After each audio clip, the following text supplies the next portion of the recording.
Y'all ready for this? We're here. Everything's the same.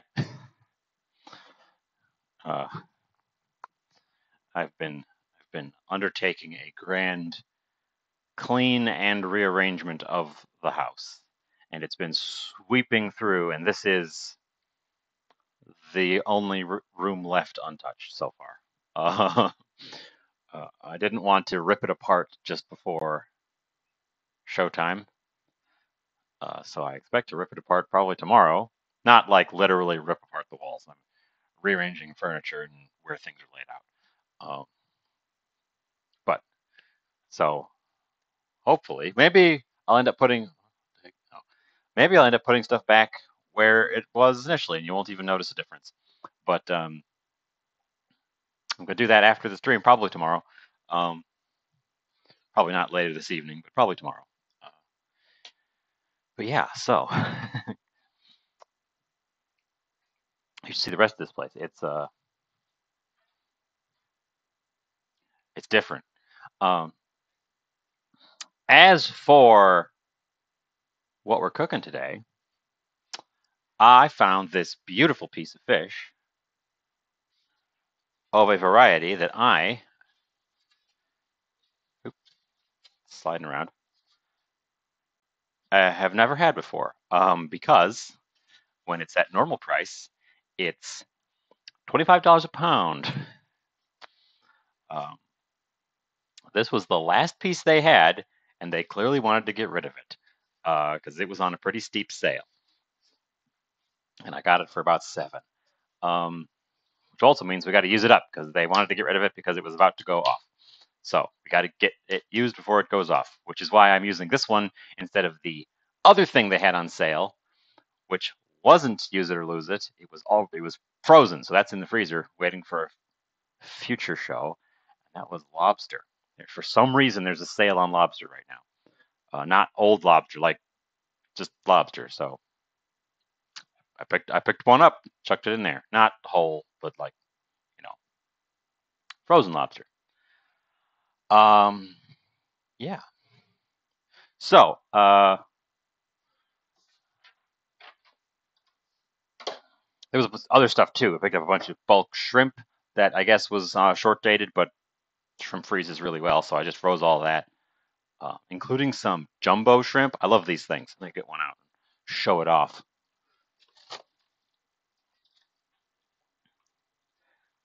These things, they're colossal prawns. I love these things. They're very expensive normally. These were $8 for 6 of them. Again, they were short dated, but just freeze them, and they'll keep until you need them, as long as you don't wait 6 months a year. They'll keep several months in there, so we can have excitement with those things down the line. Let's get the party started with the fish. I'm gonna do this in segments. We're gonna have to cook the whole thing because it is short dated. I can't save it, but the whole thing is too much for one. I would serve probably 2 generous pieces, or if you're in a restaurant, you'd get 3. So I think I'm going to do 2 generous pieces and have one now, and then have one, probably the other one as a leftover. We're going to cut it before we marinate it. We're going to marinate it. Fun thing about fish compared to land animal meat, it marinates very, very quickly. You can get away with a pretty short marinade. So we're going to marinate this just literally during the course of the show and then cook it. Fish flesh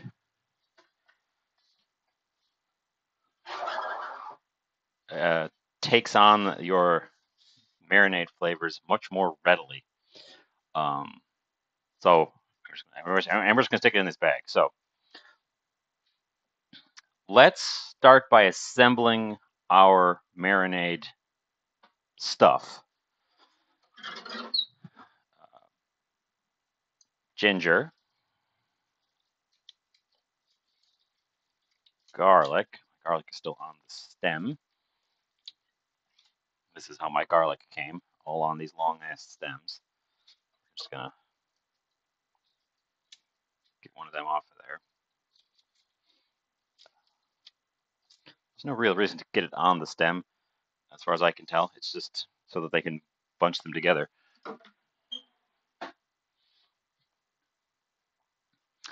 Our chilies. Oh, those are in the other room. I gotta grab a hot chili pepper.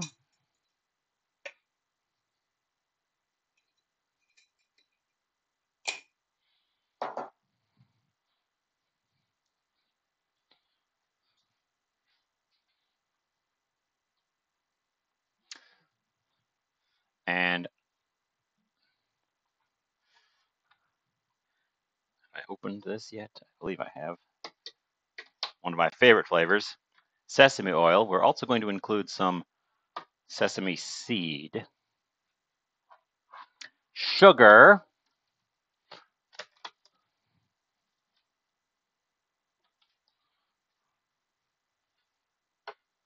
molasses,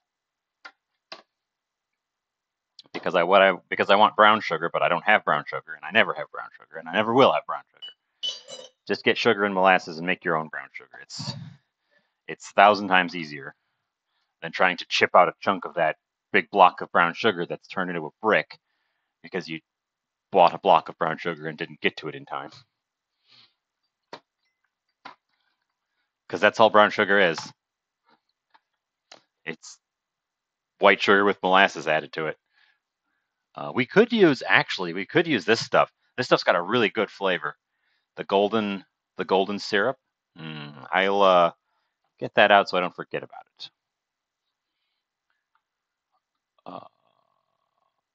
You know what? We're still going to use that hot pepper, but I'm not going to put it in the marinade because I think liquid hot pepper, my crystal is going a little bit discolored.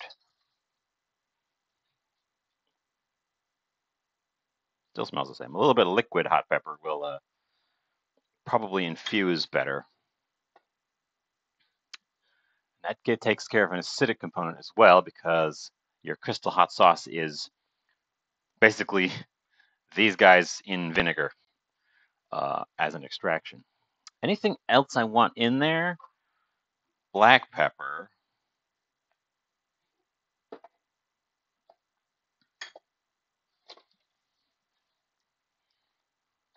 Because I put black pepper in pretty much everything. Yeah. Okay. And I got these all out because I want to do the garlic first so that it has a chance to develop before I dunk it in all the rest of that stuff. These are farmer's market, local garlics. They're very tight in their skins. Oop, that one's got a big brown spot on it. Huh.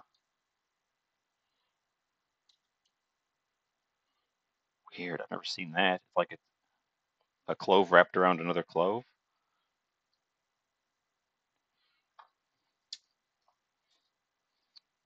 Keep the garlic handy in case I want more of it later for other parts of this. Most of these cloves are fine. We're going to cut the brown part off of that one because I don't trust it. But I think it's discoloration because it's trying to turn into one of these purple paper sheets, but it's the piece that is doing it is so thick. Because it's kind of wrapped around another clove. Strange.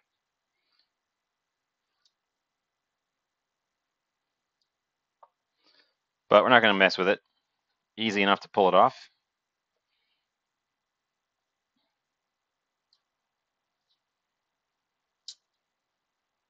I've mentioned this before, but it's always worth mentioning again. The the garlicky flavor that we all know and love, that we're all after when we're using garlic, is a short-lived volatile aromatic called allicin. It does not exist in the garlic fresh like this. Instead, the garlic makes it when you crush the cells. There's two chemicals in the garlic that combine to form the allicin. Those chemicals are not heat resistant. They will break down easily if you heat them. The allicin, on the other hand, is very heat resistant. It just has a short lifespan, relatively short lifespan, like a day or so. It's a defense mechanism of the garlic, so that when you bite into it, it forms this pungent, volatile compound that doesn't stick around. But that's the part that we love to eat. And it takes around 10 minutes to get a good, robust amount of allicin from your crushed garlic. So I always recommend crushing your garlic in advance. Hi, Felix. Yes, exactly. That's the same allicin.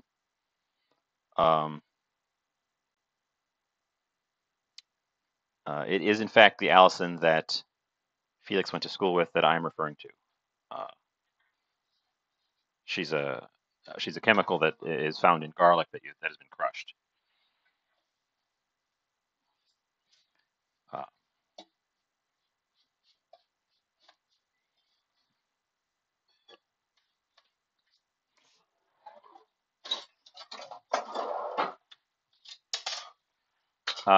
And to that end, we're going to crush the heck out of this because I want to get all of that garlickiness out of it.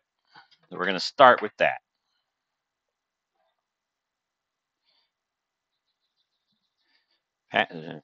Passing your garlic through a microplane or one of those lever action crushers will pulverize those cells and really get the allicin building up strongly.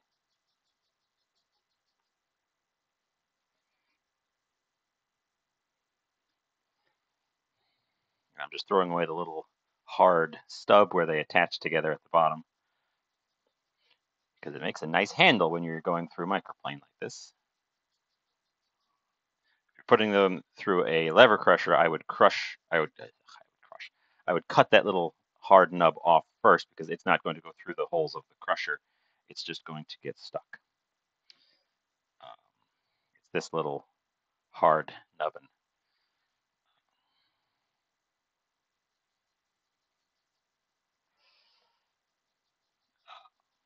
But this is why fresh garlic tastes so different from packaged garlic or dried garlic.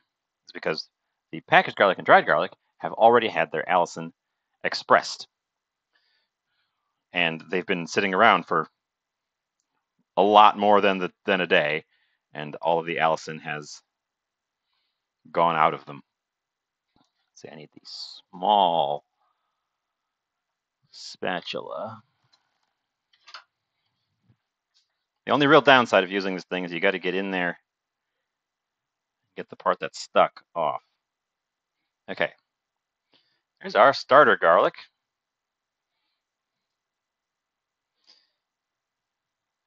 And don't worry, it's not going to go to waste. It's going to be in the marinade, and then I'm going to try to use the marinade to turn into a sauce at the end. So all of these spices that we're putting in there will hopefully be preserved in some kind of sauce or glaze. I got the fattest piece of ginger I think I've ever had. And I am going to do what I've in the past said don't bother with. And, well, no, I'm going to continue. I'm stick to my guns and say don't bother.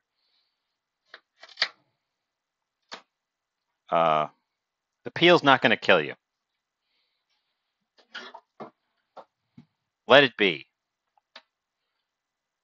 Maybe cut just the little dry end piece off where it was broken away from the rest of the ginger. But a little bit of ginger peel is not going to hurt you. I think that peeling the ginger stems from not wanting the little brown bits in the finished dishes, and probably from the potential for homegrown ginger to be dirty or gritty on the outside, since it's a root. At least here in the States, our store-bought stuff is so clean.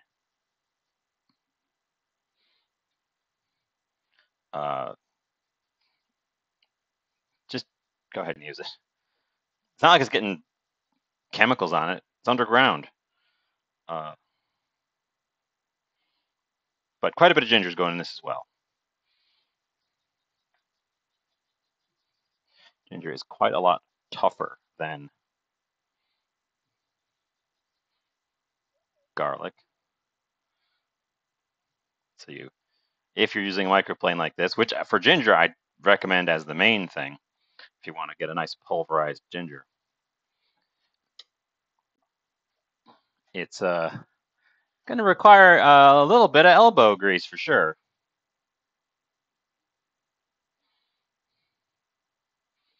And I'm going to go ahead and let the fibers that get trapped in the microplane stay trapped in the microplane.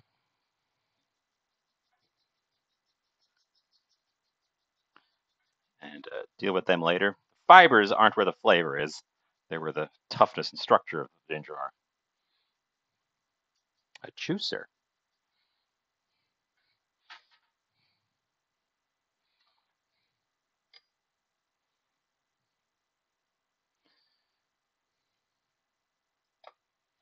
I'm probably going to be in the market for a new microplane sometime soon.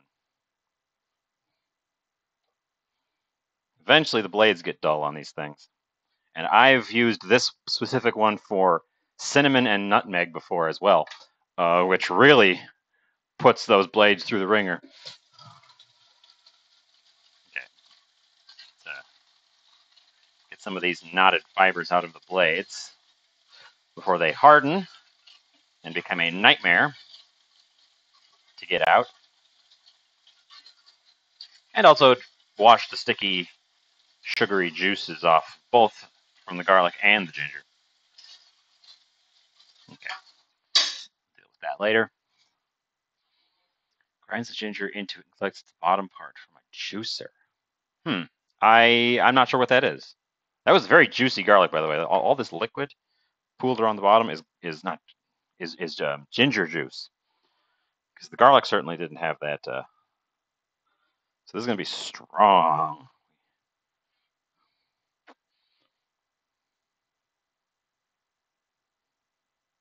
Okay.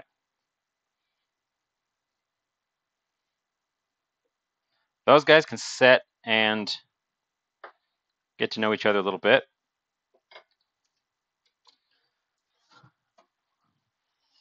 I'm not going to assemble the rest of the marinade in a bowl.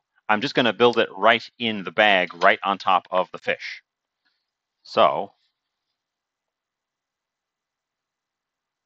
fish. If you missed the opener, what we've got today is Arctic char, which is a fish I've never had before because it is very expensive. But they were trying to get rid of this piece, so this piece was only $7 compared to the normal $25 a pound. Costly fish.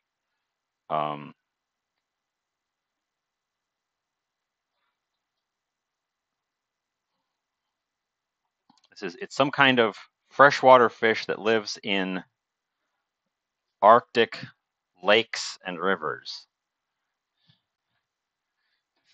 in northern Canada. And it's related to trout and salmon. It's in that family. which you can tell it's got that bright orange flesh and the sort of little fatty lines like you would see in a salmon. But yeah, so we're gonna. I assume it's gonna taste similar to trout and salmon as well. But we're gonna find out together, I suppose. But yeah, for a marinade for this thing, I am just going to assemble the marinade right in the bag, right on top of them.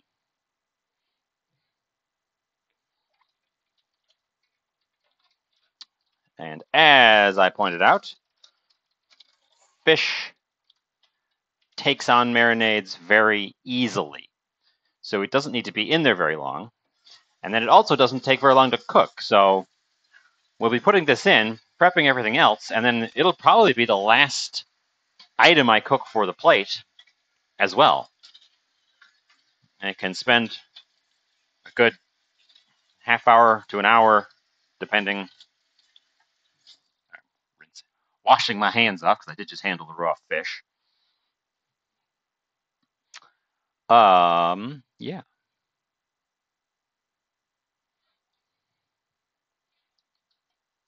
And I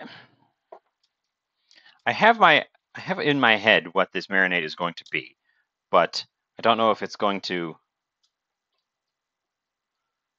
necessarily match that because it's a beef flavors that I'm thinking of.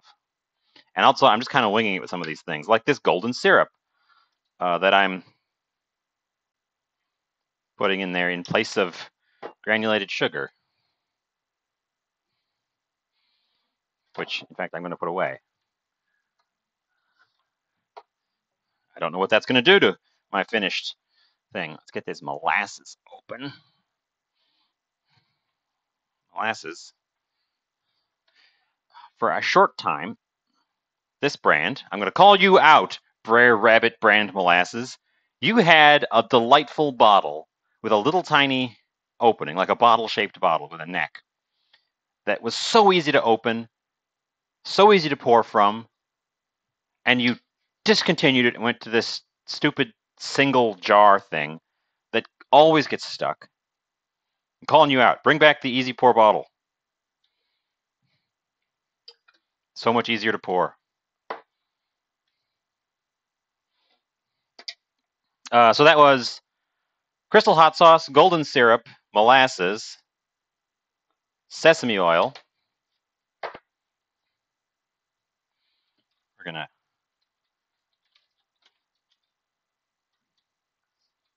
stand it up. Can we stand it up? Yes. Okay, I did just say I wasn't going to put these in dishes and then put them in the thing, but I'm going to have to do that with the black pepper.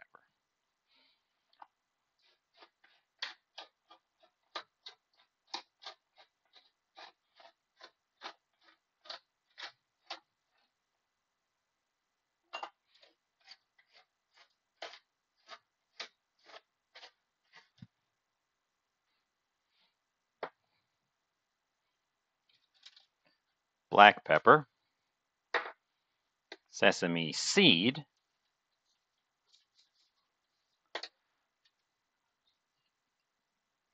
I've heard of putting green onions in a marinade like this, and I don't see the point of that. Their flavor's not strong enough to come through if you put them in at this stage. I would much rather add green pepper down the line. Just looking over my other stuff here, if anything else I want to throw in there. I don't think so. So we're going to chuck in the soy sauce, which is our only salt component.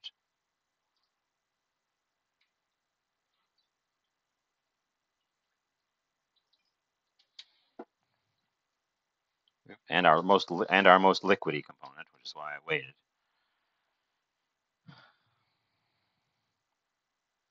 And all that garlic and ginger. Get in there.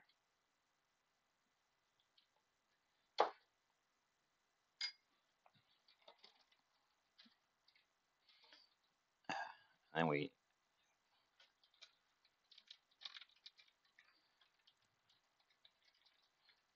squeeze the air out. And if you've got a lip like this, with the liquid above it and no bubbles back here, you can squeeze that right up to the edge where you've got it open and get all your air out without leaking it. Squeezing the air out of a bag that has liquid in it is pretty easy. The other way to do it, if you're worried about spilling, is get a pot at least as deep as the bag is tall, and just fill it with cold water and dunk this guy in there. And the water squeezing in the sides will squeeze out all the air, and you just go right up to the edge and zip it shut. That's how I did with the shrimps that I showed off at the beginning. Anyways, that's our fish in the marinade, and that just has to sit somewhere. And for food safety reasons, it's going to sit somewhere in the fridge. I'm going to do it flesh side down, so the flesh has the most chance of being continually immersed in the marinade. Okay, that is our entree, our main event on the go. And it's got to be in there for at least a half an hour before I pull it out. It's probably going to be in there longer, but who knows? Maybe I'll end up with a really fast goat today. Really fast goat. The fastest goat. I'm not making goat. That was a misspoke. That was a misspeaking. I misspake.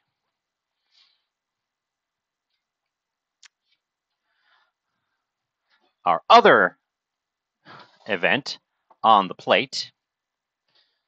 He's gone a little bit wrinkly. He's gone just a little bit wrinkly. But that's fine. Still good. Slightly wrinkly, but still good. I picked up these. We used one in the kare kare. I picked up these long, skinny eggplants, or aubergine. And I'm going to use them.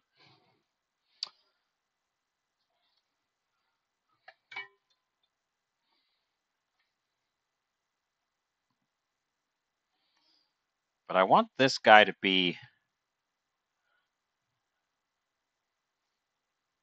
also a main event. He's a pretty big one.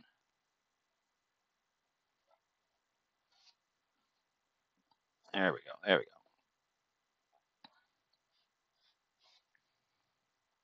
Oh, he's got a few seeds that look a little large. Oh, I didn't look up any recipes at all. I don't even have a reference recipe.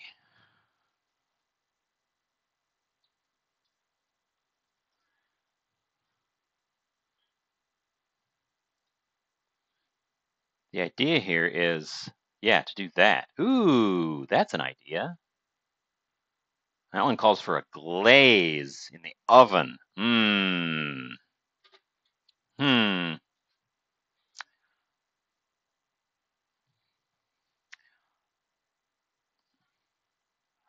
Aubergine.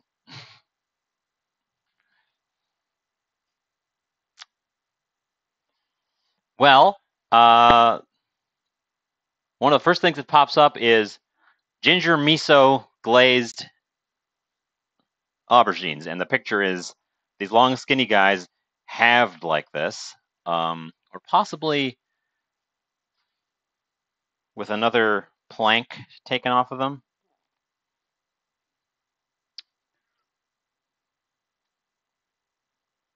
Yeah, these look like more like they're planks than just straight up halves. This one still has the stem attached. I don't think you can eat the stems. Let me do a quick read, and I'll try to read aloud.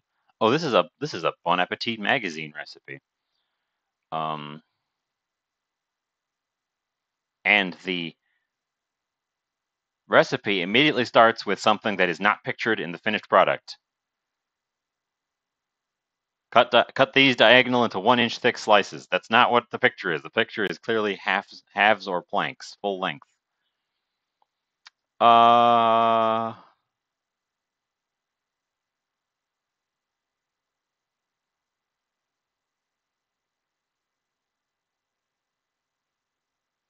that's really fast. Oh, it wants me to pre-roast them. I think we'll do that. I'm gonna do that. Make sure there's nothing in there. I was just gonna do these as halves. This is the largest of the bunch that I had, anyways.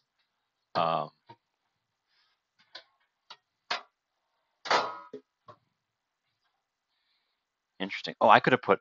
Well, no, I was going for a specific flavor profile on the fish that I have in my head, even if it doesn't make sense. Uh,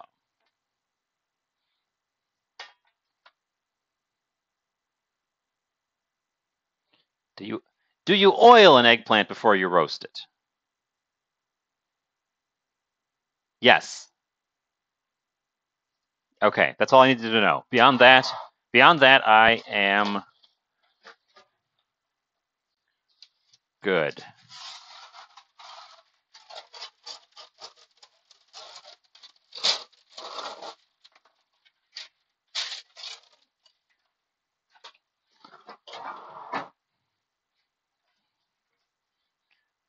Makes sense. You want a nice even coating on them. We will oil my hand, and then we will use that to oil the eggplant.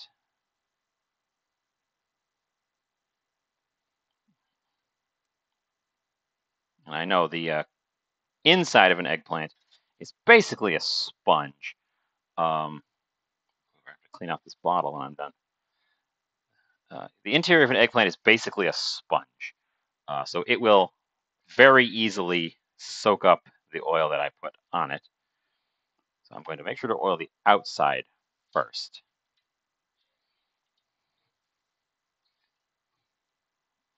And then you oil up your hands like this, and then you grab the bottle again, and then you, oops, oh shoot, that was not what I wanted to do. Okay, well, I guess I'll use that pool. I'll soak up that pool with my eggplant halves. Okay. Then we're gonna wash the heck out of my hands because they're very, very oiled. We're using grapeseed oil, which is when I can get it at a reasonable price. Sometimes it's expensive. My favorite cooking oil.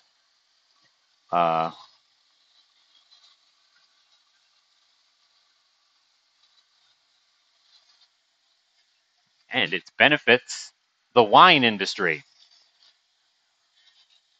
because it's extracted from excess. Well, it originally was extracted from excess grape seeds from vineyards making wine, and then they had all these grape seeds. Otherwise, just growing grapes for seed is not an efficient prospect.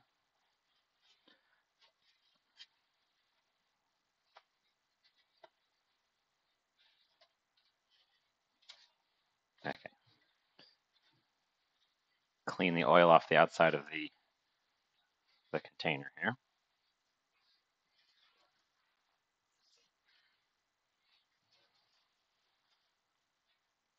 I'm going to salt the tops of them too.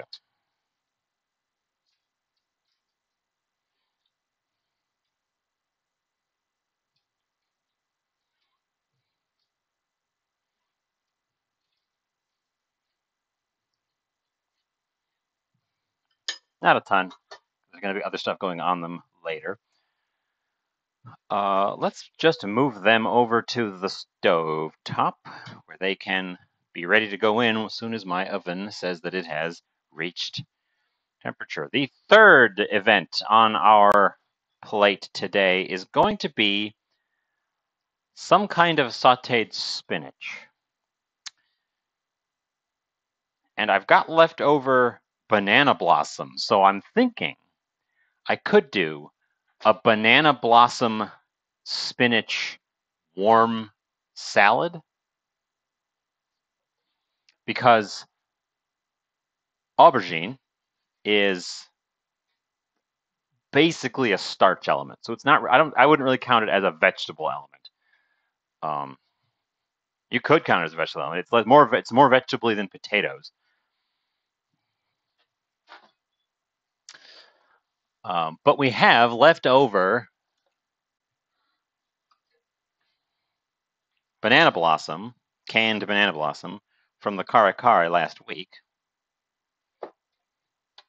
Here it is.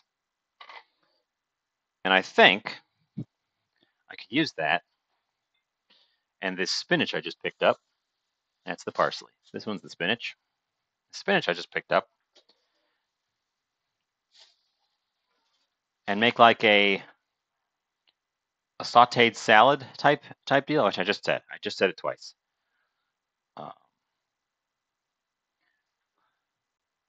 So like, yeah. Picture a salad, but cooked and without lettuce, and with banana blossoms, which we all know what they. We all know what banana blossoms taste like because we've had them 1,000 times. You've never had banana blossom? Oh my! I was certain that everyone had had banana blossom. I have had banana blossom 2 times.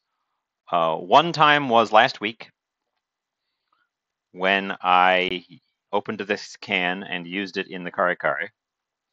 And the other time was when I attempted to use it as a meat substitute. Banana blossom does not taste like much of anything, as far as I can tell. This particular banana blossom has been brined as well.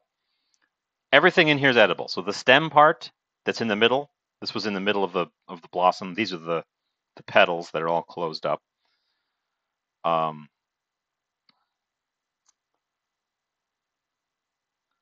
was I saying? I literally distracted myself by saying something different.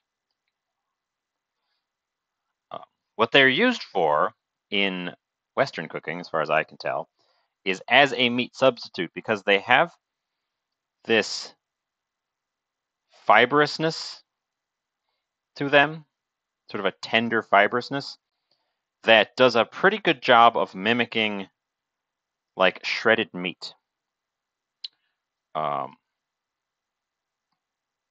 Or I've also seen them done where you'll take a whole one, and I've only seen a whole one a few times at the store. As you can see, this stuff just kind of fibers apart just like a piece of meat would. Nutritionally, they are not a substitute for meat. It is just a textural thing, and you flavor them up.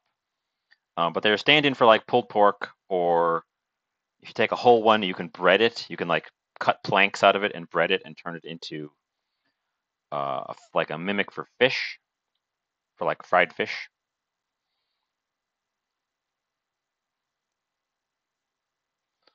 I should do the canned one is not terribly expensive. It was like $2 for a can. I've never gotten the whole ones, and they seem like they're very seasonal, and also I have no doubt they're imported, so they're coming from somewhere where they're growing bananas. And if you pick up blossom, you also don't get the fruit, so I imagine there's some resistance to ripping the flowers off of them. I picked this one up for the kare kare because I guess it's a Filipino thing to use them in the cooking, because the recipe I was following specifically called for banana blossom. And I put it in there, and I couldn't tell you it was in there except when I hit a chunk of that you know, I couldn't taste it, but I could tell when I bit into a piece of it. So,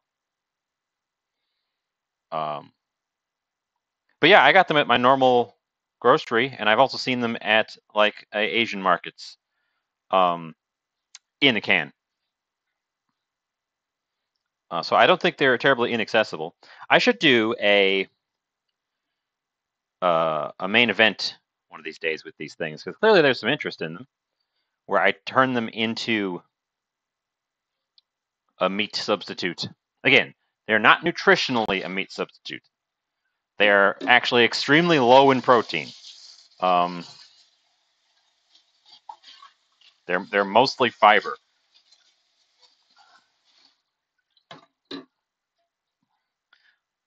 But texturally, you can make a meaty thing out of them.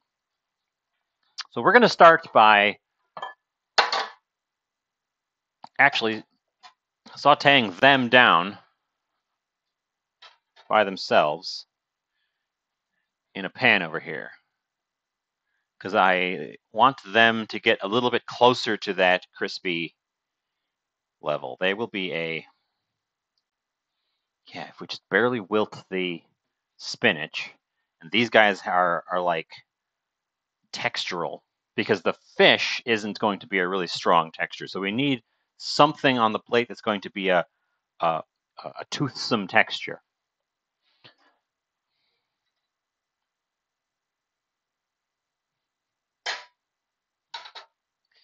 We need a little bit more oil than that. It's not enough to roll around.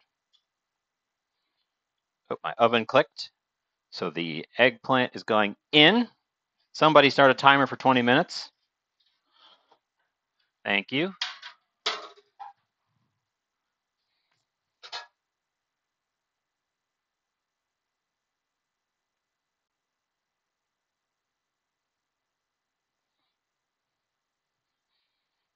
Okay, I'm gonna cook them relatively slow.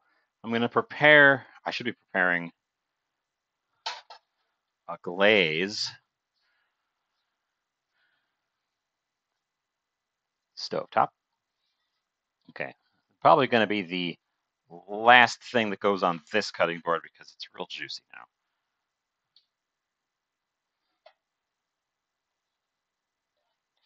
now. Okay. We're truly doing an improvised everything today, I guess. I don't even know what to call the thing I'm making. But we want this to reduce down quite a bit and start to become crispy. So it's going to have to be on here for a good little hot minute. Let's get out a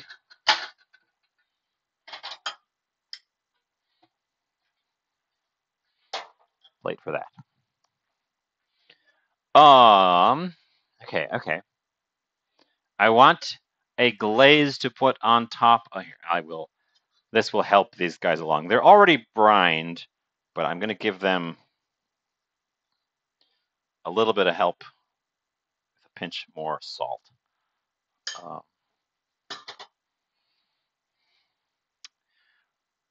We're going to construct a glaze that I can put on my eggplants. Sorry, aubergines. And I know I've got miso in here. It got pushed behind something that I lost track of, but it's definitely in here somewhere. At least it had better be in here, because there was quite a bit of it, and if I lost it, I wouldn't understand how that happened. Gotcha. So that stuff's going to sit there for a hot several minutes. Miso. Let's see. This part I actually have a recipe for, because it's ginger, sesame oil, soy sauce, vinegar, pepper, miso, sesame seeds.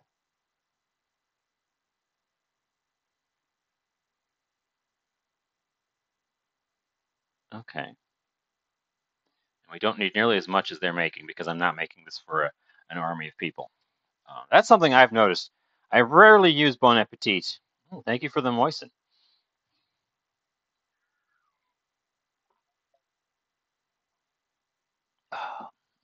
Moist. Moist. I rarely use Bon Appetit recipes because I am iffy on their whole, all the fallout from their giant scandal a couple years back.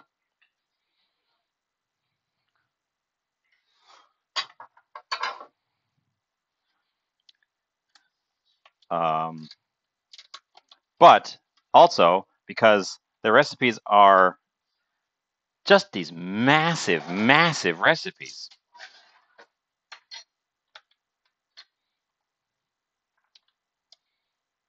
It's like they don't know how to cook for just even like a family. They cook these huge recipes. Every recipe is like serves 8 to 10, or like.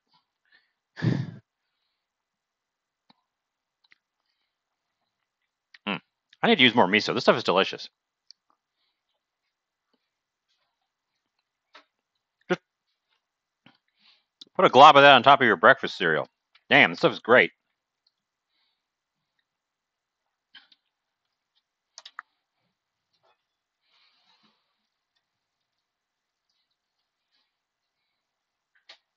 Oh, okay.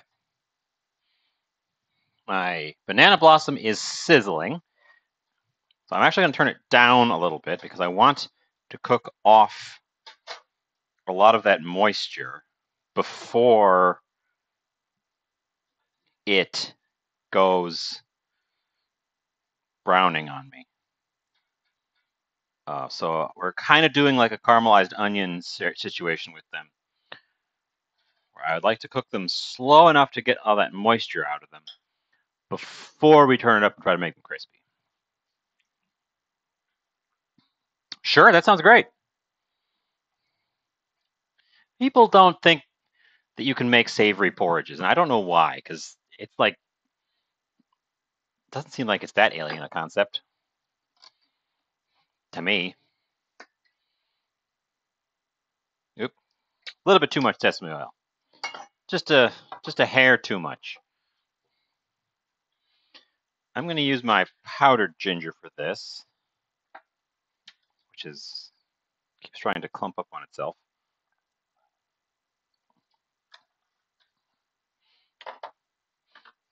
We're going to tighten this up, do a finer grind.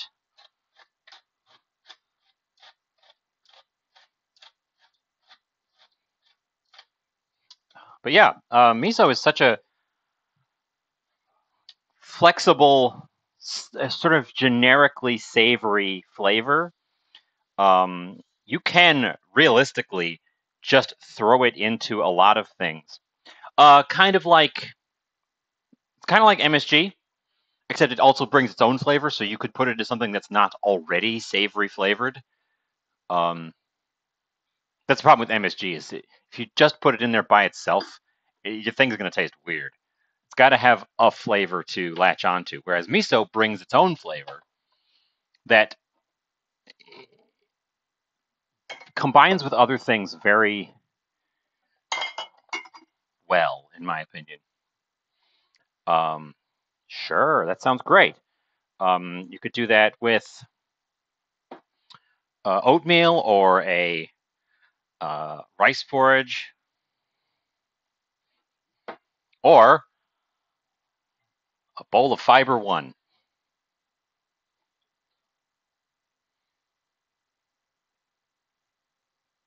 This is vinegar.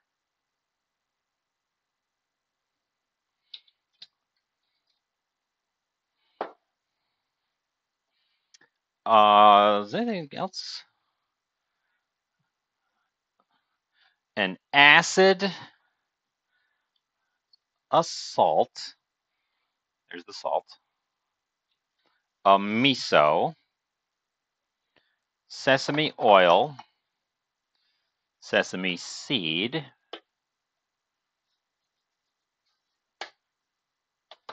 ginger, and another oil. And I'm going to use this. I'm going to use this stuff because I picked this stuff up ages ago and I barely use it because it almost tastes like nothing. It says it's supposed to taste like ginger and it smells like ginger. Like, if you smelled this, you would think that you were just going to get a big shot of ginger when you put it on stuff. But it doesn't taste like ginger. I mean, completely on its own, the tiniest bit of ginger.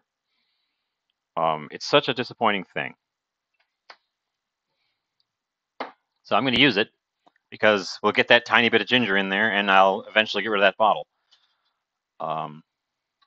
It is similar to the marinade, except with miso and without the hot element. And I suppose that's just how Asian flavor marinades kind of go. You want this one also. There's also no sweet element in this one. I definitely put quite a lot of sugar in the fish marinade, and this one is also very, very thick. As you can see, we're coming out more of a paste than a liquid.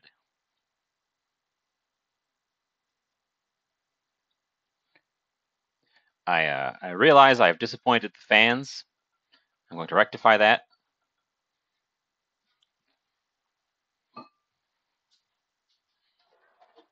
The correct tiny whisk.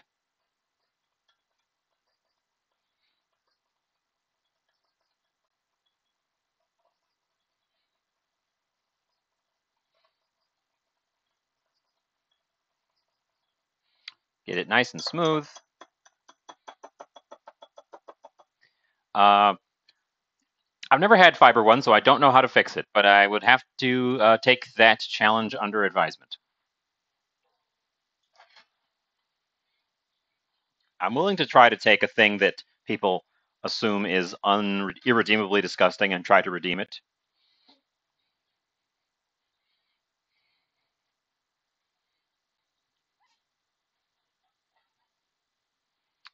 Okay, a lot of the water is out of our banana blossom. Not all of it, but quite a bit of it.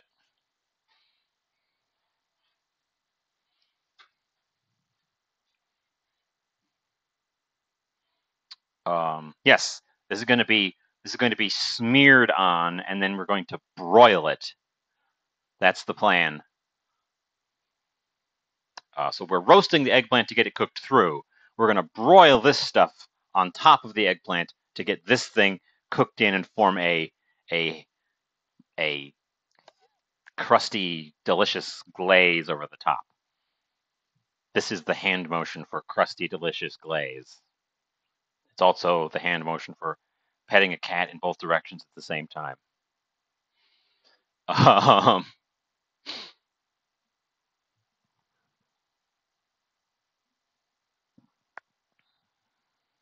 So yeah, based on that and the fish, I definitely think I want the spinach to be pretty much just barely wilted, not full on sautéed like limp, but just barely wilted, because everything else is going to be cooked and salty, and we're going to need something that's less thoroughly done to sort of balance out the plate. Does anyone remember when I put the eggplant in? Does anyone remember when I put the eggplant in?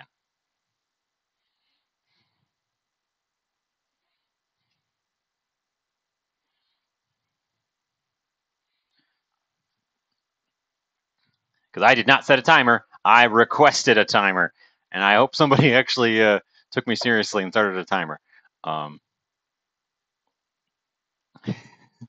It was partially in jest, but having you guys here to sort me out is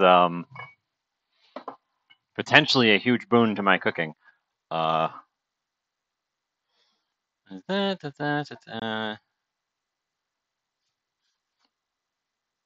yeah. Okay. Let's get back over to the stove and take a look at our banana blossom. I got that out, and I still put this on this. As you can see, it is shrunk up, and it's pretty much out of water at this point. So I'm going to turn the heat up, and we're going to try to get this crisping.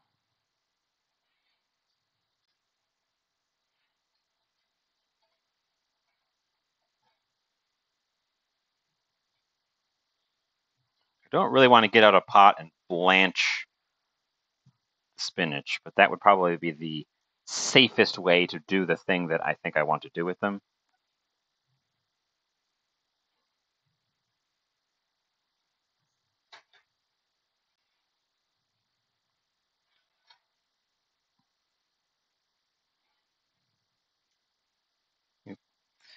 But you can see, I don't know if you can see, maybe you can, these the way the fibers kind of contract as you cook them, and it becomes quite a lot like a pulled pork or a pulled chicken texture.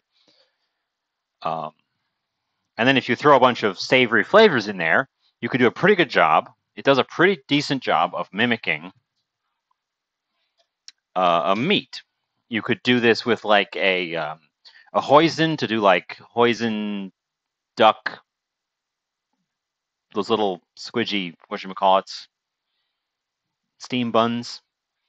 Um, you could do a sweet tangy barbecue and pretend it's like a pulled pork sandwich. Things like that. That's where I've seen this utilized. Um, just be aware that it's not actually a protein in terms of your diet. It still is a vegetable. So if you are going for it, don't let it replace other proteins. We're actually, but I think we're not going to cover it up. I'm going to attempt to embrace it for itself and not go nuts with toppings. I should probably get a little dressing going for it.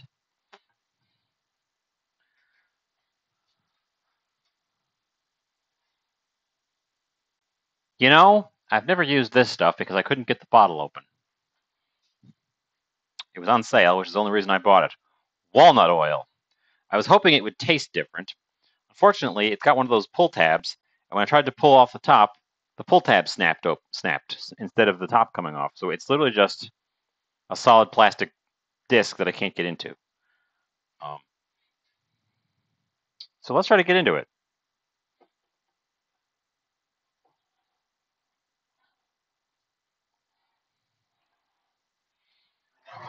You can watch me as I do horrible things with a knife and a bottle. Let's have the blade pointed away from me while I'm doing this. Oh, that's soft plastic. That's soft plastic. That was easy.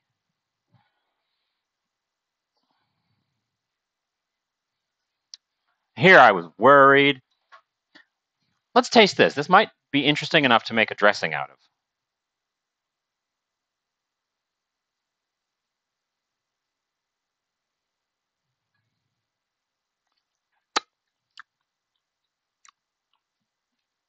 I don't know what I was expecting. Tastes like walnuts.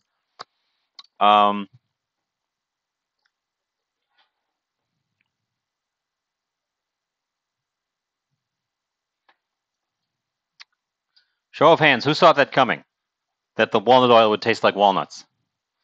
I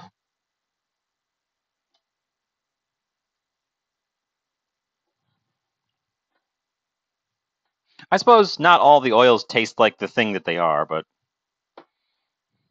that one certainly did. Not like a super strong walnut, but definitely mild walnutty flavor.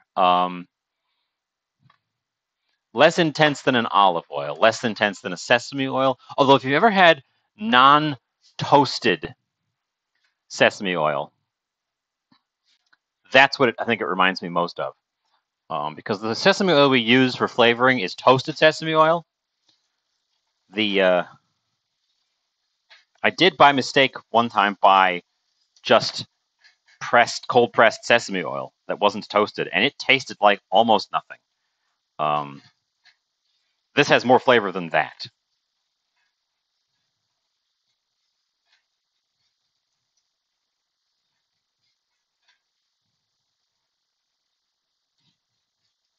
Okay, these guys are crisping up pretty nicely, actually, over here on the stove.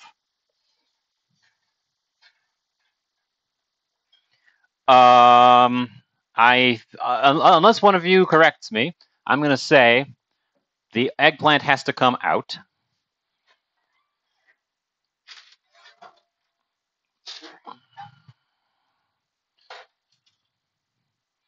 We will turn the oven off briefly and crack it open to let some of that heat out so that the broiler, oh, good, everyone agreed with me. So that when I click the broiler on in a few moments, it will actually engage.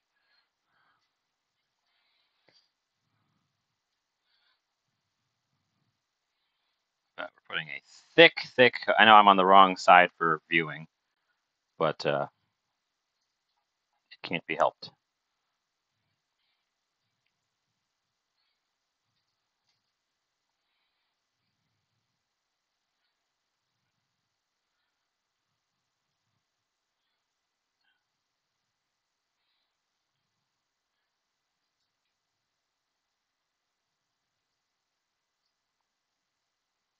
A beautiful, thick, luscious coating of this brown goo.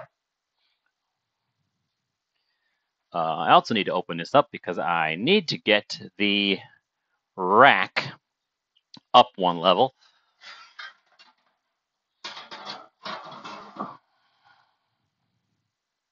Oop, and that is hot. Okay, I put it in there right under the middle, and we go broil, and we go broil for not more than 5 minutes. Possibly less. Okay. I'm gonna check on that one real soon. This stuff has become pretty crispy.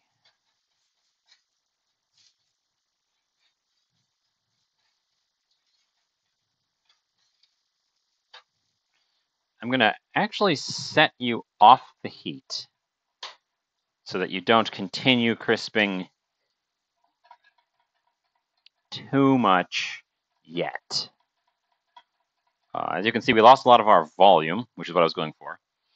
In terms of a salad element, this is going to be more like a crouton than a vegetable, even though it's made of vegetable. Broiler's been on for a minute already. Got to keep an eye on things. Walnut oil, which is very clear. It's one of the most colorless oils I think I've ever seen. Wow, it's like water. The bottle must be tinted yellow because it is definitely not yellow when I pour it out. Hot dang.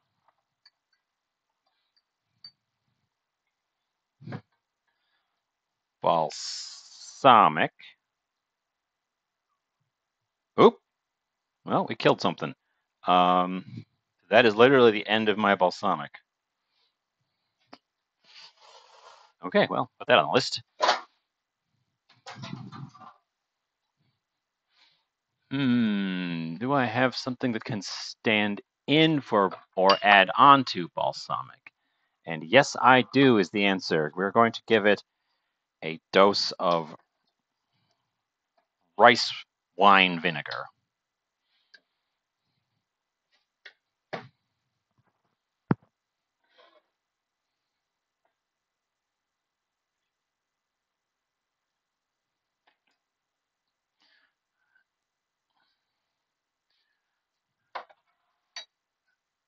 And I think I want a dab of mustard. Ooh, boy. Those guys are doing a thing in there. We should also get another pan ready with a dab of oil. By a dab, I mean enough to sufficiently oil the pan for cooking. Because if you'll recall, there's also some fish involved here, not just a bunch of vegetables. The eggplant smells good.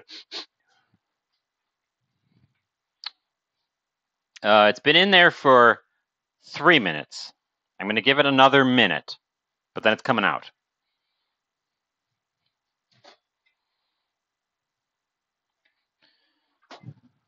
Okay, I'm using this honey mustard, which I think has to be opened. Yes, it does. Oh.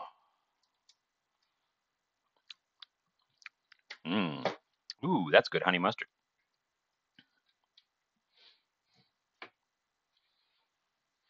I can smell the miso. The miso is very strongly smelling.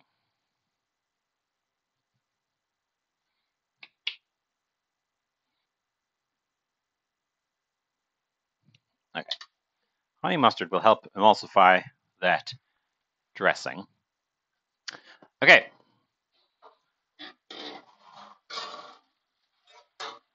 And our parchment has taken the brunt of that, but we're not letting it go any further because there's a little black spot, just a tiny one.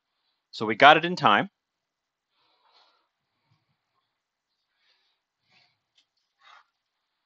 But there they are, and they're going to have to cool off. They're going to cool off on this back burner a little bit before I can do anything else with them. The broiler definitely did a number on my parchment, but that's what parchment's for. Let's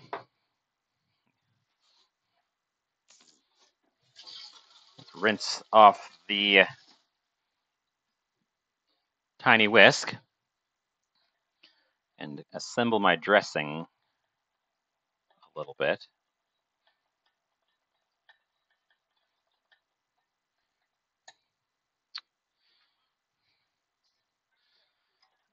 Okay, that has to be heat on. We're going to do the fish next. I think I've got the banana blossom to the textural point where I want it to be. And the spinach is going to be, at most, just barely kissed with heat. Why? I think that's fine. Parchment browns when you cook it all the time. I'm not worried about it. I think what I needed is a smaller roll of parchment that would actually lay flat on the sheet instead of having the edges stick up. Because then the edges wouldn't have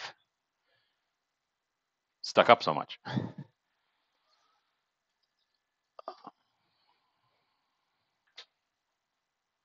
Okay. Our fish has been in there for, I lost track of how much time, but at least 45 minutes.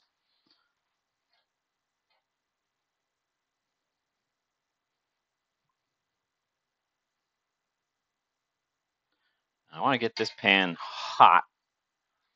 Hot.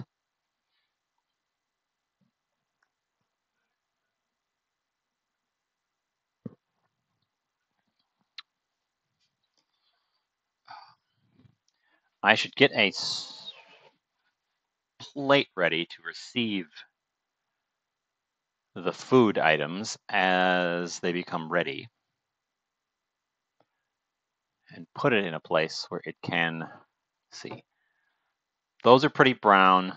The salad is going to be mostly green. Hopefully this stuff will be nice and pink. So I think I want the white plate. I don't think I can get away with a brown plate for this.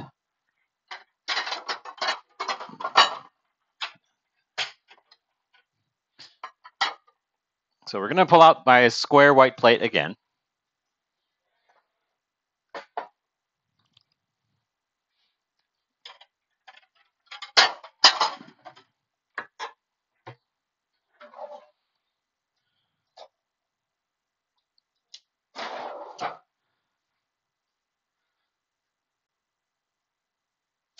Ooh, that's nice.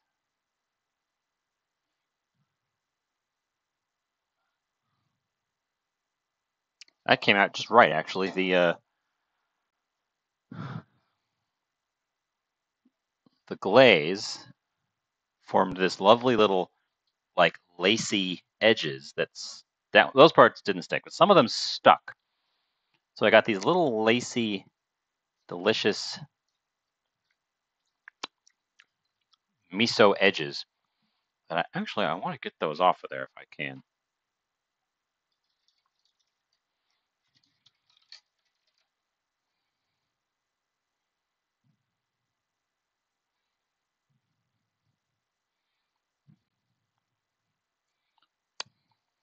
I could have, and probably should have, and maybe I'll do that next time, is broiled it for 2 minutes, put the rest of the glaze on it, and then broiled it for another 2 minutes to get that glaze layer really thick up and heavy. Once this pan is hot, I'm going to start the fish. And also, I'm going to get out a large bowl, the largest of the bowls. This one, the one that's bigger than my head, to trap the heat on my serving plate while I do other things. Okay, this pan is hot. It's probably a shade too hot, but we're going to go with it anyways. And I'm not going to shake the marinade off of this. We're going to... I kind of want to thicken it up in a side pan and see if I can't turn it into a drizzle. Fish. Meat pan.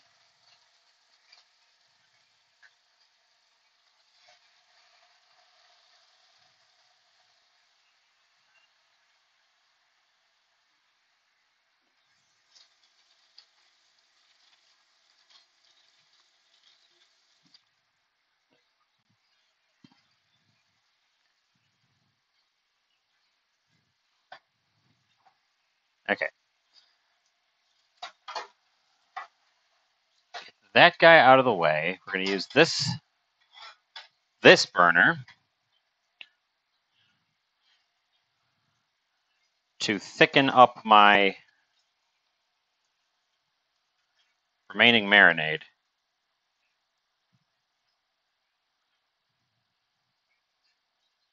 Into a sauce.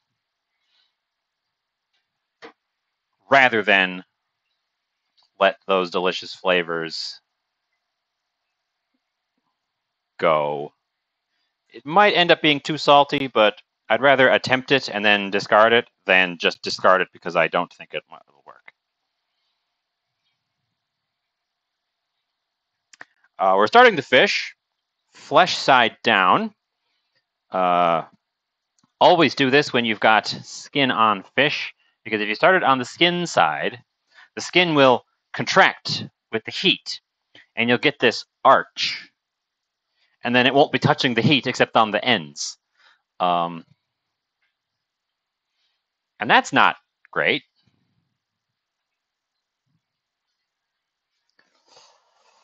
You know what? I'm going to serve both. I've changed my mind on the eggplant. We're going to serve both of them. I was only going to serve one of them, but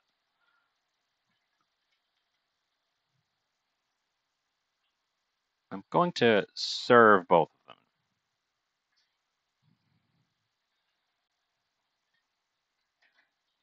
Because I like eggplant, and I think this stuff that I put on them is very delicious. Also, for the fish, this specific fish, I am not going to risk undercooking it. Because it was kind of at the end of its lifespan on the shelf at the store. And I don't know a lot about the fish Arctic char. Thank you for the moisten.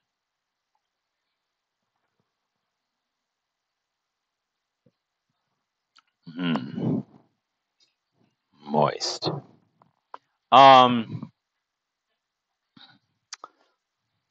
I don't know a lot about Arctic char, so rather than take the chance of it having something in there that I wouldn't want to eat, I'm going to make sure it's actually cooked through.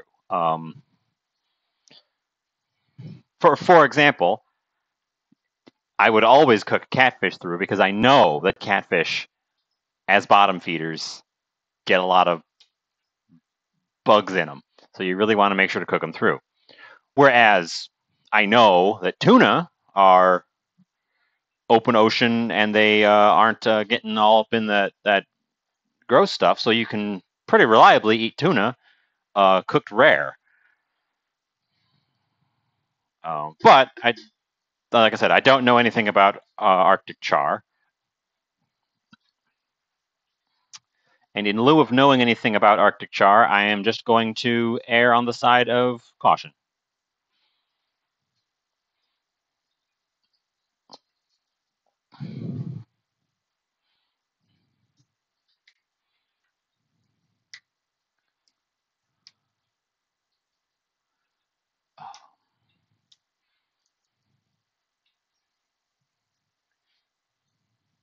This stuff is not heating up as quickly as I thought it was going to in this little pan.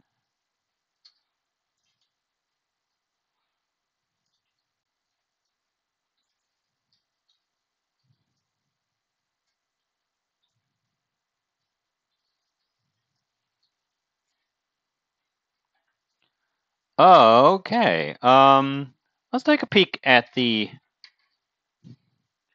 Let's use the tongs. Hopefully these are firm enough.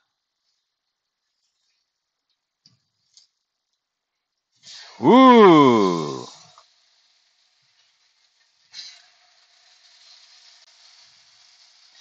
Now don't worry. That's not the fish burning. You'll remember I put a lot of sugar in this marinade. That's the sugar. Caramelizing.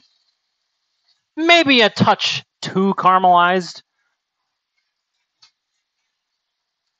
But it'll give us that nice crusty surface that I was hoping for. So don't worry. We didn't burn the fish. We're just making a beautiful crispy top. Also, I'm impressed by the color. I'm impressed by the color of the flesh, which is still basically the same color as it was when it was raw. No gasp face. No. This is what I was hoping for. Maybe not quite to that degree, but this is just surface crusting.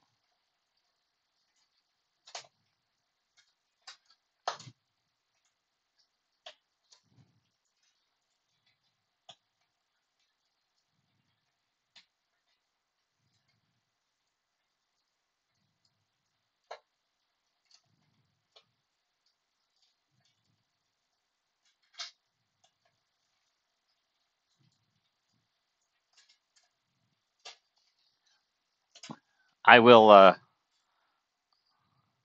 because like I said, there's a lot of sugar in that marinade, and that's what's turning black on the top. There is the sugar. I probably could have flipped it a little bit earlier, so it wasn't quite so intense, but it's not gonna have a burned flavor. It's gonna have like a dark caramel flavor. That's my prediction. I will let you know if I'm correct when I taste it. But yes, I'm extremely impressed with the color of this fish. Because normally when you cook salmon, it gets paler as you cook it. It starts out that beautiful bright orange color, and it gets paler. This stuff is the same color, and that is definitely cooked because the top is going all black. Very impressive. If I ever see this stuff on sale again, I will probably go for it. But I also will definitely say I'm not going to buy it at full price unless I become a big hit Twitch star and start raking in those Critical Role dollars.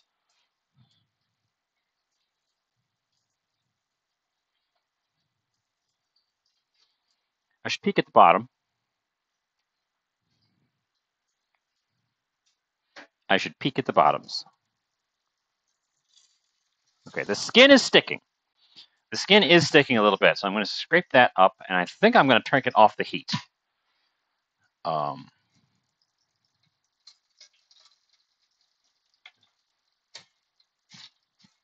the skin is only sticking a little bit. Probably the sugar combined with the skin is making it stick a little bit extra on the bottom. We're also only going to eat one of these pieces today.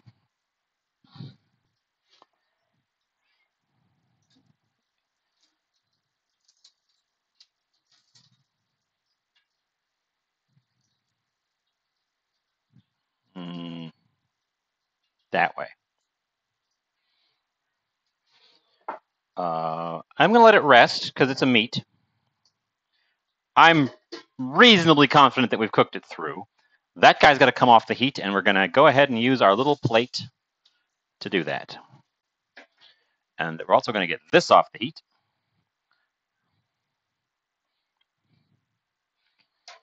Because there is some sugar in there, and I don't want it to keep smoking. It's just starting to smoke. It's just barely starting to smoke. This is our glaze, or our marinade that I was trying to turn into a glaze. That's about as thick as I think I can let it reasonably get before it starts to harden. So we're going to take that off the heat as well. Cool it off enough to taste it, and then we're going to taste it, and if it's good, I will give a thread of it over on the plate, probably. Okay, everything's coming together. As a great man once said, everything's coming up Millhouse.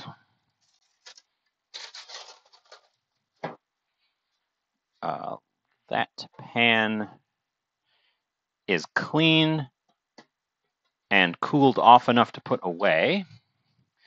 So I will just put that one away immediately so that I can get you off the heat. Okay, that's two of our elements. Our third element is a briefly sauteed.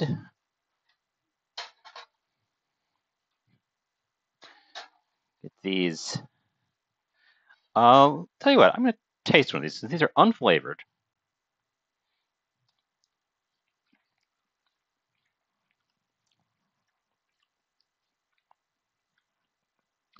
Because one of you asked, what does this taste like?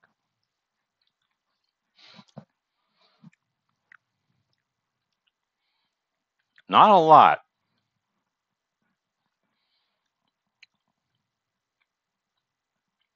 Not nothing, though.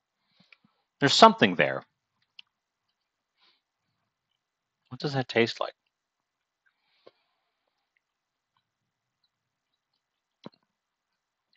It tastes like an extremely mild artichoke. That's what it tastes like. Very little flavor. The flavor of the oil I cooked it in was stronger than the flavor of the thing itself. very much a blank slate ingredient for getting food, but it has that texture. That's the thing. It has basically no flavor, but it has that meaty texture. You can even see it looks a lot like shredded up something until you spot those little stem pieces. I'm going to get it out of there. No, I'm going to get it. I'm just leave it in there. We're going to leave it in there. We're going to leave the heat off. I'm going to make my. Well, it's not. It's in there for the texture. We've got our little dressing, and I'm going to briefly saute some spinach.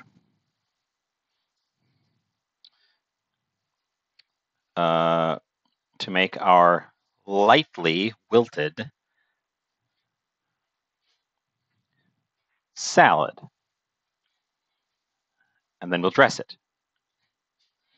Yeah, I wasn't expecting it to taste like anything. In fact, I was surprised it tasted like anything at all. I've never had it plain. The brine, I had to taste through the brine. There's a little bit of a sourness on it from the brine that it was in. And also I could, even though I used grapeseed oil, I could taste the oil before I could taste the thing itself. That's how very mild it is. Which is why it's perfect blank slate. You can make anything you want out of it. That should be enough, because these are going to shrink up. Not a ton, because we're not doing it for a long time, but some.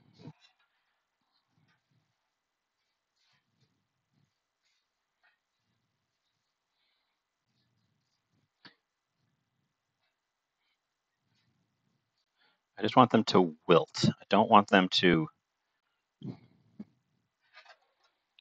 fully cook. This is going to be a quick show, I guess. Oop, I'm over here again. Well, if I include the tasting time and the photo time, we're probably going to get in around the same.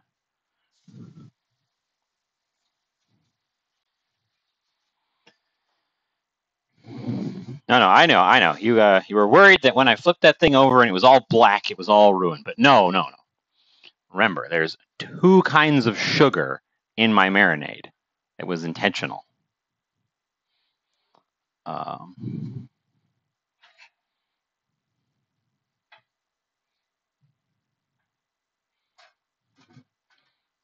If you want something to brown quickly and effectively, ways to do that are, as we saw last week with the loaf of bread, an egg wash. The other way is with a. Should have probably taken these stems off, you think?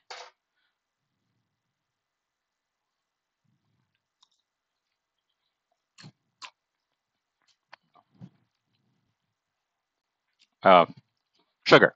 Sugar is the last word of the sentence that I cut myself off.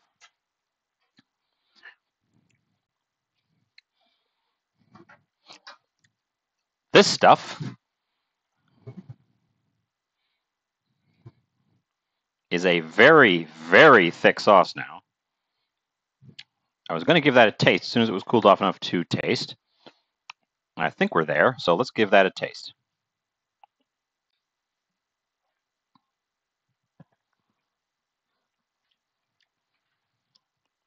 Ooh.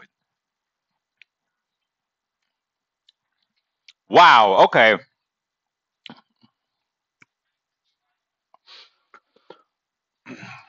I should have expected it because it is a marinade. That might be too strong to eat. The flavor is good, but it's like a punch in the mouth. It's so intense. It almost hurts. In fact, it does hurt a little bit because it's also got a pretty concentrated spicy element in there. But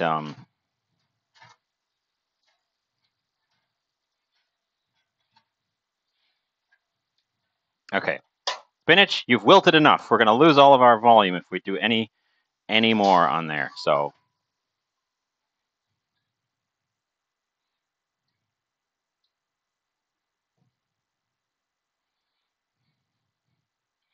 I think the reduced marinade might be a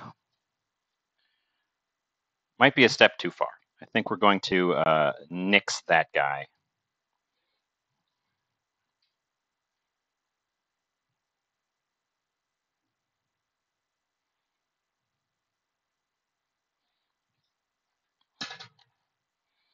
It's not bad. It's not that it's bad. It's that it's so incredibly strong. I wasn't gonna like douse it in there. I was gonna do like a little thread on the plate, or just maybe a little thread over the fish. But the flavor's already on the fish. I don't think it's worth putting on the plate because it's so strong. I would need to re-dilute it into something. I think I might do that. I might end up saving it and cutting it with some water and re-diluting it, using it as like a sauce or something else. Concentrated like this, it's way too strong. Let's get back over here and bring over my plate. There's the plate. I'm going to clean it up a little bit.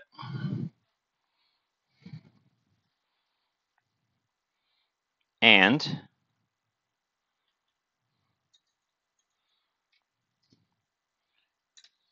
dress my weird salad.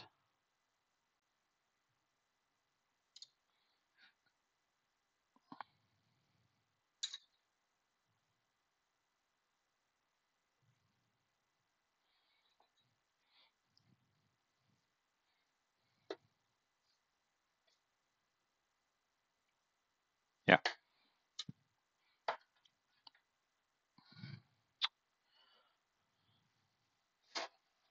Okay. We got to clean up the edges. These little crispy bits are tasty, but they're supposed to be on the eggplant, not on the edge of the plate.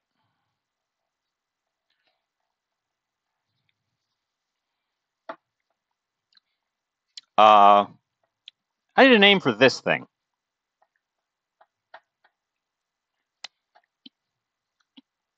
What do you think?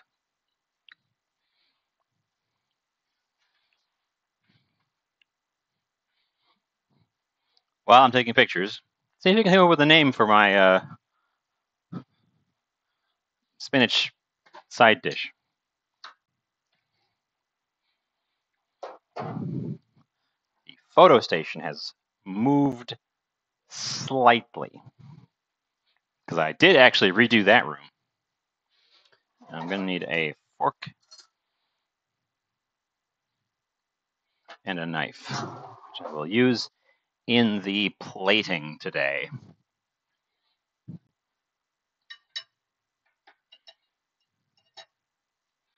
I am thoroughly impressed by the way the fish has retained its color. I was not expecting that, and I guess that's what sets char apart from salmon.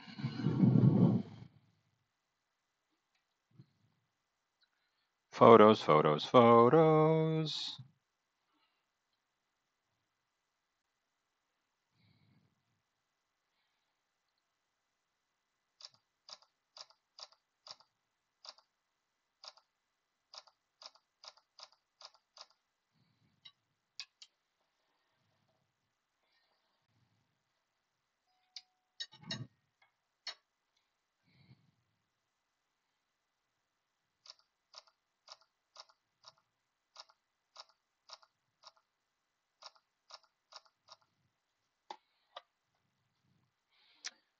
Sorry, I'm being silent because I'm doing photos. I'm breaking into the fish for this photo. Not tasting it yet, but I wanted to show off the interior color because it is a beautiful orange.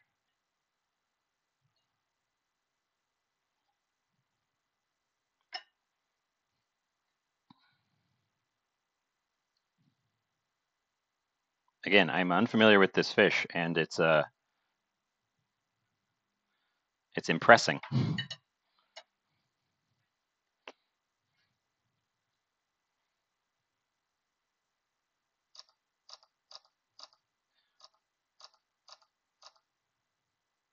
Going to have to run this through the color correctors because it's definitely not showing up as gorgeous on the cameras as it is in person. It's this really lovely orange color.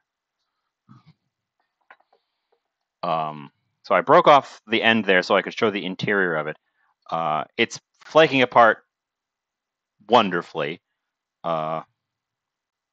It's retained its beautiful orange color.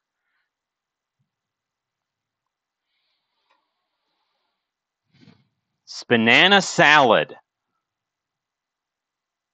Okay, I guess that's the name. I will say that, and then somebody will ask, "What's banana salad?" And then I'll be able to respond, and I'll have interaction and engagement, and then the algorithm will like me. We're going to taste this stuff, and I'm going to definitely start by tasting this lovely fish.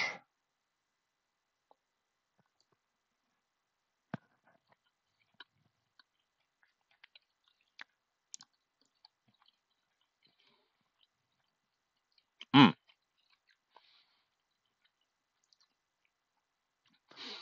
It tastes a lot like a salmon, but a mild salmon.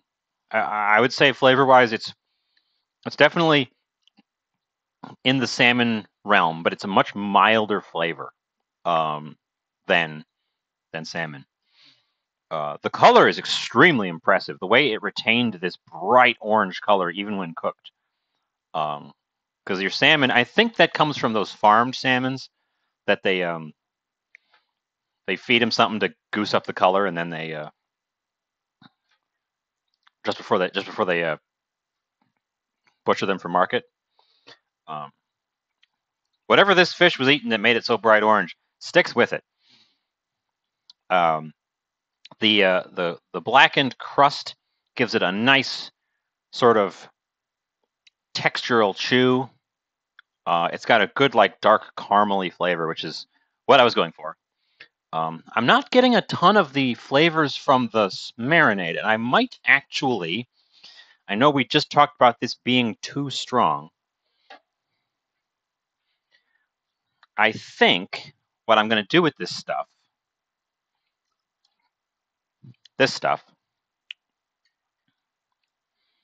is make a little space here.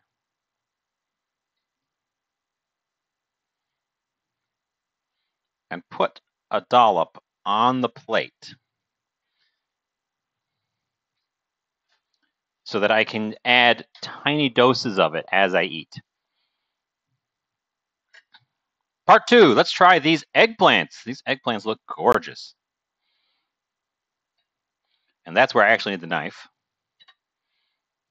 Or sorry, aubergine.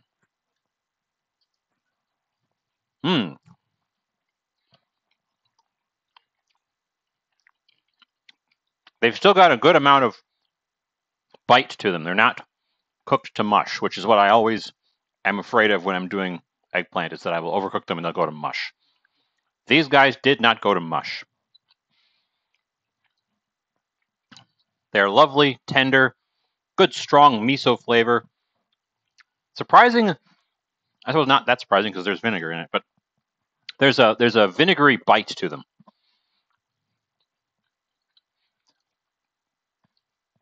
Along with the salty miso flavor. I can't really taste the rest of the stuff that was in that marinade. The miso's overwhelming it, which isn't bad. I like flavored miso, but it seems like we either should have dialed back the miso so I could taste some of the other things a little bit more, or omitted them and just embraced the miso and the vinegar. Not bad. Not my favorite thing, but certainly good. And finally, our banana salad.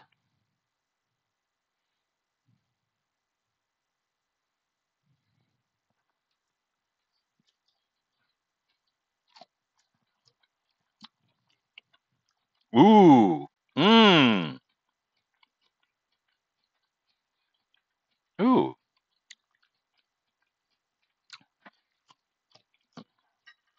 Ooh. Actually.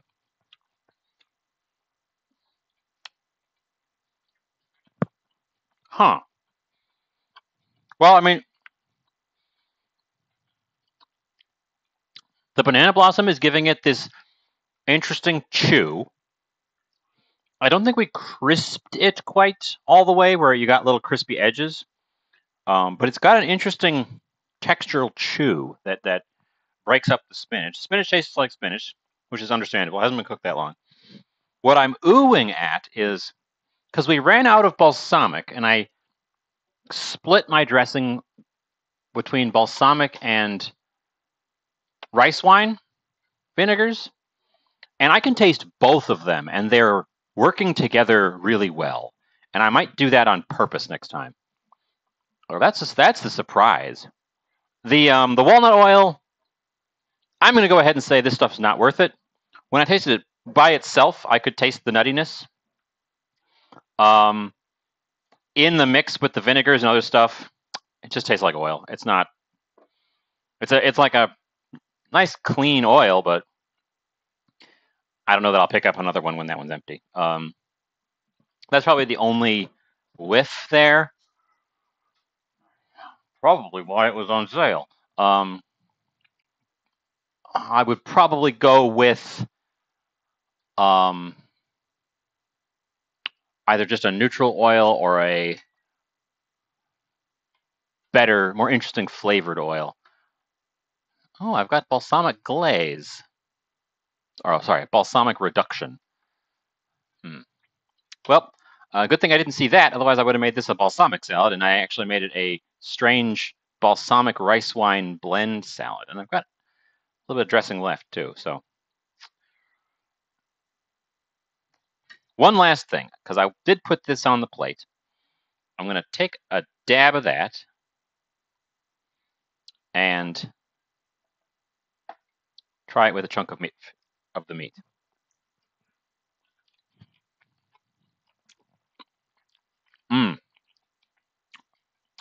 It's still pretty strong, but that works. A teeny tiny dab of that with a big bite of fish works. It's enough volume to take that amount of flavor. So that stuff's not a loss. We have more of it than I could possibly use, but it's this is good. This is a good plate. This is a good plate of food. One of you all should have been here and had it with me. Oh well. Someday I'll think about it and I'll invite someone over, and then I can cook 2 plates of food and serve them. Someday. Today wouldn't have been a good day for that anyways, because the house is, as I mentioned at the start, all upended because I've been redoing all the rooms as I clean them.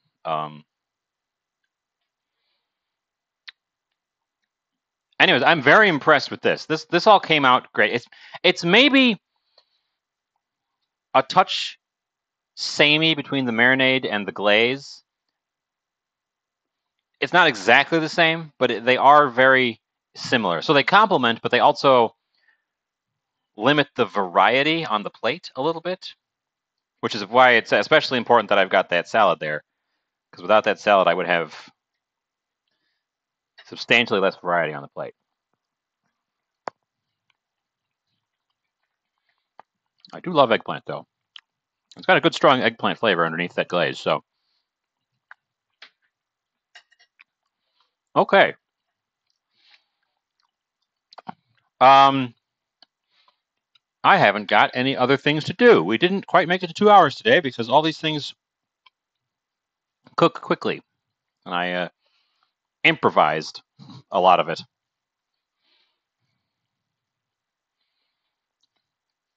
I'm super impressed with how this came out, considering that it was totally improvised, head empty cooking. This thing I at least planned ahead today on my own, and this one we used a reference recipe. But this wilted banana spinach salad, spinana salad, pure head empty. What have I got? Let's throw it together cooking, and it came out great. Let's see. It's a little bit early, but it's not super early, and I don't feel like I'm going to waffle around too much. Thankfully, I don't have a crazy amount of cleanup either. Anyways, I'm going to go enjoy this because this is a really tasty one. Let's see who's on that I can drop y'all off at. Oops, that was the wrong button. That's the raid button. Who is up and about?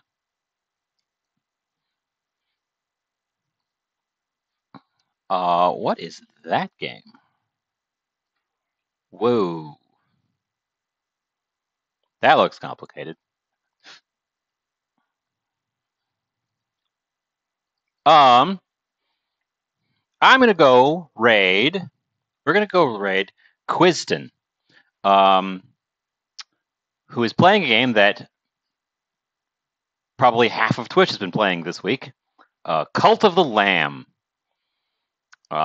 which has food in it that I was looking at, and I think I could potentially make and cash in on some of that hype that the game has right now by saying, oh, I'm going to make Cult of the Lamb food.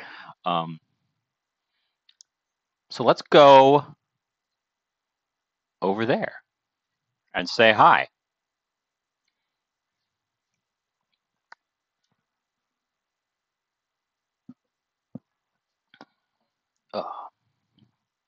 And I can tackle cleaning up this,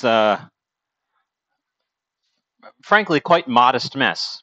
I'm so happy when I end up with a modest mess instead of a colossal mess at the end of these things. Yeah. So thanks for coming out. Always a good time. Hope you all had fun. Hope you all learned something. Forget to put that guy back. And I will be back this Saturday, since we're back on the actual schedule. Thursday kind of worked out, if I'm honest. Although we didn't get people showing up because nobody knew I was going to be on a Thursday. But it worked. Actually, kind of worked out for me. So I might incorporate Thursday down the line. Stay tuned for that. Here comes the countdown, and we'll just wait it out. And I guess I'll stare into you while we wait for the raid.